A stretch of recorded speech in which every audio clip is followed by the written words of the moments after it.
सर्वांना नमस्कार. आज आपण या व्हिडिओमध्ये सिंपल फ्युचर टेन्स, ज्याला इनडेफिनेट फ्युचर टेन्स असं देखील म्हटलं जातं, त्याचा अभ्यास करणार आहोत. आता हा सिंपल फ्युचर टेन्स वापरला कधी जातो? ज्या वेळेस एखादी भविष्यकालीन घटना म्हणजे जी क्रिया घडणार आहे पुढे, त्याविषयी आपण बोलतो. त्या क्रियेचं ज्यावेळेस आपण वर्णन करतो, ते आपण सिंपल फ्युचर टेन्स मध्ये करत असतो. याचा डिटेलमध्ये आपण अभ्यास या व्हिडिओमध्ये करूया. चला तर मग आता या सिंपल फ्युचर टेन्सचा डिटेलमध्ये अभ्यास करूया. जसं आपण सुरुवातीला म्हटलं होतं, की सिंपल फ्युचर टेन्स हा ज्यावेळेस आपण भविष्यकालीन एखादी घटना सांगत असतो, तिचं वर्णन करत असतो, त्यावेळेस आपण सिंपल फ्युचर टेन्सचा वापर करतो. जसं की उदाहरणार्थ, समजा मी उद्या क्रिकेट खेळायला जाईन. ही भविष्यात होणारी घटना आहे. ही दर्शवण्यासाठी आपण सिंपल फ्युचर टेन्स यूज करतोय. अशाच प्रकारचे आणखी वाक्य आपल्याला या व्हिडिओमध्ये अभ्यासायचे आहेत. त्याचं आपण स्ट्रक्चर पाहूया. तुमच्या समोर सिंपल फ्युचर टेन्सचं स्ट्रक्चर आहे. सुरुवातीला सब्जेक्ट आहे. सब्जेक्टच्या नंतर शाल किंवा विल, दोघांपैकी एक हेल्पिंग वर्ब आपल्याला घ्यायचा आहे आणि पुढे वर्बचं फर्स्ट फॉर्म असणार आहे. फर्स्ट फॉर्म म्हणजे क्रियापदाचं पहिलं रूप असेल. आता प्रश्न पडतो की शाल कधी यूज करायचा आणि विल कधी यूज करायचा? तर पहा, शाल कधी यूज करणार? ज्या वेळेस आपला सब्जेक्ट आय किंवा वी असेल, म्हणजे आय शाल, वी शाल. आणि विल कधी यूज करणार? ज्या वेळेस तुमचा सब्जेक्ट हा ही किंवा शी किंवा इट किंवा यू किंवा दे किंवा एखादं कोणतंही नाव असेल, एक वचनी असू द्या किंवा अनेक वचनी असू द्या, त्याच्या पुढे आपल्याला विल यूज करावं लागेल. म्हणजेच he will, she will, it will, you will, they will, Ram will, children will. आता आपण सेंटेन्स पाहूया, म्हणजे तुमचा डिटेलमध्ये याचा अभ्यास होईल.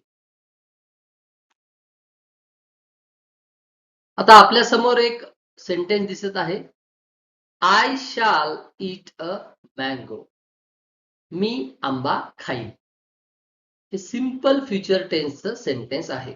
स्ट्रक्चर प्रमाणे बघा, सुरुवातीला सब्जेक्ट घेतलेला आहे.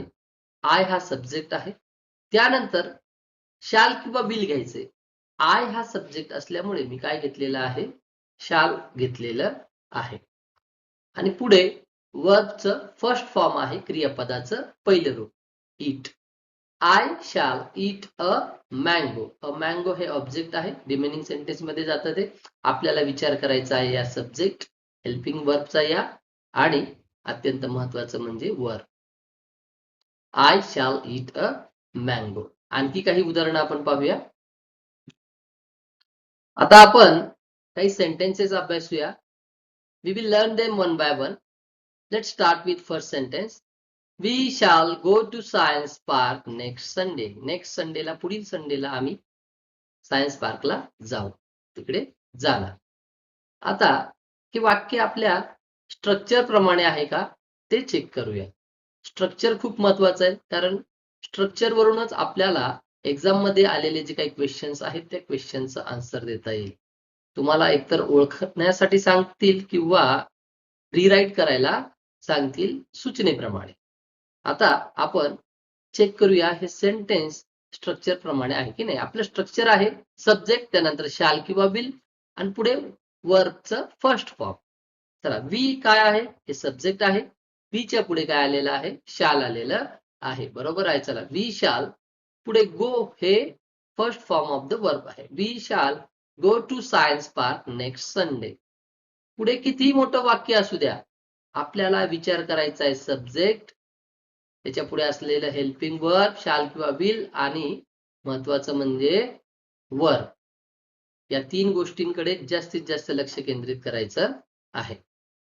Look at the next sentence. My father will come to meet the principal tomorrow. My father हे सब्जेक्ट आहे. विल हेल्पिंग वर्ब घेतलेला आहे आपण. पुढे कम हे काय आहे? वर्बचं फर्स्ट फॉर्म आहे. My father will come to meet the principal tomorrow. उद्या माझे वडील प्रिन्सिपल ना भेटण्यासाठी येतील. हे वाक्य आपलं सिंपल फ्युचर टेन्सचं वाक्य आहे. नेक्स्ट सेंटेन्स अभ्यासूया आपण. Sanjay will write a letter day after tomorrow. Sanjay काय करेल? परवा लेटर लिहिल. Sanjay will write a letter day after tomorrow. Sanjay हा सब्जेक्ट आहे, त्यानंतर विल घेण्यात आलेला आहे आणि राईट हे first form of the verb आहे. Sanjay will write a letter day after tomorrow. Next sentence पहा. Police will find out the real thing. Police खऱ्या चोराला शोधून काढतील. पोलीस हे सब्जेक्ट आहे, त्यानंतर विल घेण्यात आलेलं आहे आणि फाइंड आउट हे काय आहे? First form of the verb आहे. द रियल थिंग हे ऑब्जेक्ट आहे. आपल्याला लक्ष केंद्रित करायचे सब्जेक्ट, त्यापुढे असलेले हेल्पिंग वर्ब शाल आहे की विल आहे आणि पुढे form of the verb first आहे, सेकंड आहे, थर्ड काय दिले. आपल्याला या रचनेमध्ये first form of the verb घ्यायचं आहे. आणखी एक महत्वाची गोष्ट लक्ष द्या. पहिल्या सेंटेन्स मध्ये बघा, next Sunday, tomorrow, the day after tomorrow, हे जे काही वर्ड्स आहेत, या वर्ड्स मुळे आपल्याला भविष्यकाळ लक्षात येतो. समजा एखादा क्वेश्चन आला तुम्हाला, वी पुढे ब्लँक स्पेस देतील, go to science park next Sunday. Next Sunday वरून आपल्याला ओळखता येईल की हे वाक्य फ्युचर टेन्सचं असेल. मग फ्युचर टेन्स मध्ये यूज होणारं हेल्पिंग वर्ब आपल्याला या ठिकाणी वापरावं लागेल. म्हणून हे जे काही वर्ड्स आहेत, next Sunday, tomorrow, the day after tomorrow, जे आपल्याला भविष्यकाळ दर्शवतात ते अत्यंत महत्वाचे आहेत. आता आपण वेगवेगळ्या परीक्षांमध्ये आलेले प्रश्न अभ्यासूया.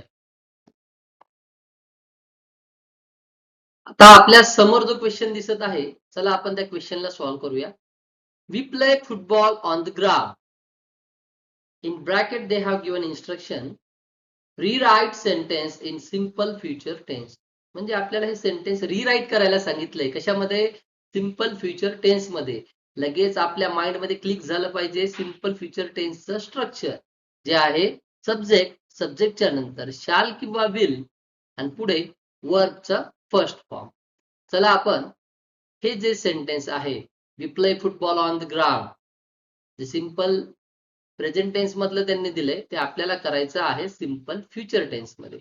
सिंपल फ्युचर टेन्सच्या रचनेप्रमाणे सुरुवातीला आपण सब्जेक्ट घेणार. सब्जेक्ट वी आहे, तो वी सब्जेक्ट आपण घेतला. चेंज करायचा नाही सब्जेक्ट, त्यांनी जो दिलाय तोच. आपल्याला सगळी प्रोसेस त्यांनी दिलेल्या वाक्यावर करायची. वी हा सब्जेक्ट घेतला, त्यानंतर आपल्या स्ट्रक्चर प्रमाणे शाल किंवा विल घेणार. वीच्या पुढे शाल येतो, मी शाल घेतला. पुढे वर्बचं फर्स्ट फॉर्म घ्यायचंय. मग चला दिलेल्या सेंटेन्स मधलं वर्ब आपण पाहूया. काय? प्ले. अरे वा, इथे फर्स्ट फॉर्म ऑफ द वर्बच दिलंय, त्यामुळे सोपं आहे. आपण ते ऍज इट इज इथे first form of the verb घेतलं, वी शाल प्ले. आणि पुढे रिमेनिंग सेंटेन्स जे आहे football on the ground, as it is आपण राईट करायचं, football on the ground. We shall play football on the ground. आपलं sentence झालेलं आहे, आपला आन्सर झालेला आहे. नेक्स्ट क्वेश्चन आपण पाहूया. परहॅप्स वी, पुढे ब्लँक स्पेस आहे, महाबळेश्वर नेक्स्ट मंथ. इन्स्ट्रक्शन त्यांनी दिले, choose the correct verb form. Option पाहूया. फर्स्ट ऑप्शन आहे विजिट, सेकंड आहे विजिटेड, थर्ड आहे शाल विजिट आणि फोर्थ वन आहे नॉट विजिट. आता इथे कुठेही आपल्याला की हे वाक्य सिंपल प्रेझेंट टेन्स मध्ये करा, सिंपल फ्युचर टेन्स मध्ये करा, सिंपल पास्ट टेन्स मध्ये करा, कंटिन्युअस पास्ट टेन्स मध्ये करा, अशी काही इन्स्ट्रक्शन दिसत नाहीये. मग आपण कसं ओळखायचं की आपण कोणतं वर्ब घ्यायचं?